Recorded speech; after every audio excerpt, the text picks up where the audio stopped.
Continuamos en Confianza, el programa de Fe y Alegría a través de Atel Televisión, conversando con el profesor Antonio Pérez Esclarín sobre las luces y sombras de la educación en Venezuela. En el segmento anterior, profesor Esclarín, hablamos como signo positivo, como signo de vida de la educación venezolana, el proceso de inclusión. Las grandes mayorías han tenido la posibilidad de acceder a una educación que antes ni siquiera lo soñaban, inclusive personas adultas, niños, jóvenes y adultos. Sin embargo, usted afirmó que la educación para los más pobres sigue siendo una pobre educación. ¿Por qué esa afirmación? En primer lugar, porque creo que no está garantizando las competencias mínimas para seguir aprendiendo. Desde hace ya unos años se habla del informe de Lors, la educación encierra un tesoro, que la educación hoy día, en esta sociedad de la información, del conocimiento, más que enseñar paquetes de conocimientos muertos, tiene que enseñar a aprender. Y para eso desarrollar sobre todo las competencias de aprendizaje, lectura, escritura, pensamiento lógico, matemático, tecnología. Hoy tenemos bachilleres en Venezuela que no saben leer, que no comprenden lo que leen. ¿Esa deficiencia la ve tanto en las misiones como en la educación regular pública, la educación privada? Creo que es un déficit general. Es un déficit donde no hemos entendido que la educación no debe reproducir conocimientos, sino dar los medios para acceder al conocimiento. Si tuviera que decirnos tips de por qué la educación es pobre en Venezuela. En primer lugar, porque no enseña... bueno, las escuelas enseñan a leer, pero no educan para la lectura.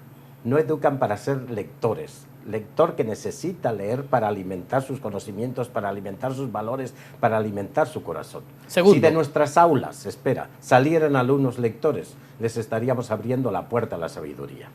En segundo lugar, que no desarrolla las competencias mínimas para una ciudadanía, para una vivencia con el otro. No enseña valores. La educación ha descuidado, hoy se habla mucho, hay una gran retórica de la enseñanza de valores, pero no estamos acertando en entender que educar es ayudar a la persona a conocerse, a quererse y a plantearse construir el proyecto de sí mismo. Hay un terrible déficit, hay retórica, hay enseñanza, hay que si los valores son estos, que si diferencia entre ética y moral, pero en definitiva no estamos enseñando a vivir con el otro, a vivir para el otro, a conocerse, a quererse, a emprender el camino de su propia realización. Un sujeto clave del proceso educativo es el maestro. ¿Cómo ve la situación de los maestros en Venezuela? Bueno, en primer lugar, el maestro es clave. La educación de calidad, todas las informaciones te dicen, todas las investigaciones, que la variable más importante para tener educación de calidad es docentes de calidad. Mucho más importante que tener o no tener computadoras, que si desayunan, almuerzan y comen los alumnos. No digo que eso no sea importante, pero todo eso, sin un maestro apasionado, sin un maestro sencillo, sin un maestro que vive su función de servidor del alumno para que crezca, no tenemos educación de calidad. Y hoy día tenemos muchos maestros que no son maestros, es decir, les han formado para impartir cursos, les han informado para impartir programas, pero ni sospechan lo que significa ser educador. Educar es algo mucho más sublime e importante que enseñar matemáticas, inglés, lectoescritura. Educar es formar personas, cincelar corazones, ofrecer los ojos para que los alumnos se miren en ellos y se vean bellos y así puedan mirar la realidad sin miedo. ¿Y cuál será la raíz de este problema que no tenemos educadores como los deseamos? Bueno, yo creo que en primer lugar el que la sociedad no valora la profesión de educador. Todo el mundo quiere el mejor maestro para sus hijos, pero no quiere que sus hijos sean maestros. De hecho, muchos acuden a la educación, no por vocación, sino porque no pueden acceder a otras carreras. Querrían ser abogados, ingenieros, pero el promedio de notas no les da ese acceso y entonces, aunque sea de maestro. Eso en primer lugar. En segundo lugar, y esto creo que es una crítica, lo hago con sentido y con dolor, que hoy día se están formando maestros en mansalva sin la adecuada capacitación en instrumentos, en competencias pedagógicas. Hoy están saliendo batallones de maestros donde se pareciera que se busca más la fidelidad política que la capacitación como maestro y como educador. Y eso me preocupa a mí una barbaridad. Otros dos temas clave, la facilitación de los aprendizajes, la manera como se enseña, la manera como se aprende y el tema de la tecnología. ¿Cómo ve usted estos dos temas que están relacionados en primer lugar, Venezuela? la educación en Venezuela desde hace mucho tiempo arrastra un grave déficit de pedagogía.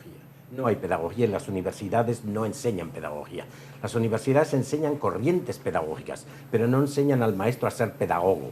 pedagogo es aquella persona que es capaz de reflexionar sobre su práctica para aprender de ella e ir construyendo un proceso de aprendizaje cada vez más pertinente, de tal modo que su formación se traduzca en aprendizajes de los alumnos. Porque los docentes creen que el problema es enseñar. No, nosotros no estamos para enseñar, estamos para garantizar que los alumnos aprendan lo que tienen que aprender. Y eso significa una concepción de una pedagogía al servicio del alumno, una pedagogía no caletrera, no transmisiva, sino una pedagogía del diálogo de saberes, una pedagogía que trata de desarrollar sobre todo las ganas de aprender, por eso de motivar, de partir del saber del alumno, de no considerar lo que es una tabla rasa vacía, sino que es un ser que sabe, que viene con sus experiencias, que viene con sus conocimientos, que se crea una relación cercana. Yo he escrito mucho sobre la pedagogía del amor. El principio pedagógico fundamental es querer a los alumnos. El amor se escribe con A de apoyo, de ayuda, de acompañamiento, de asombro, de amistad. Querer al alumno, que no es consentirlo, que a veces entendemos mal lo que significa querer. Querer es creo en ti, estoy dispuesto siempre a apoyarte y te exijo. El querer no es sensiblería, sentimentalismo, sino querer es ayudarte a subir, a surgir. Y por eso cuenta conmigo, pero al mismo tiempo tú tienes que entender que tienes que esforzarte. Otro déficit muy serio de la educación es que hoy día hemos descuidado la formación del carácter, de la voluntad. Estudiar supone riesgo, esfuerzo, sacrificio. Y hoy día vivimos una cultura de la permisividad, una cultura como muy light, una cultura donde se ha perdido este sentido de la formación del carácter. Uno de los aportes más significativos que ha hecho Antonio Pérez Esclarín a la educación en Venezuela es precisamente la publicación de muy diversos textos que ayudan a la reflexión crítica sobre el hecho educativo. Uno de esos textos que nos permitimos en el programa de hoy recomendar es Educación Integral de Calidad, el autor Antonio Pérez Esclarín. En este texto, nuestro invitado de hoy delinea algunos aspectos necesarios de resaltar en relación con lo que hoy se entiende y especialmente desde la perspectiva de Fe y Alegría sobre qué es una educación integral y qué es una educación de calidad. Así que recomendamos la lectura de este texto.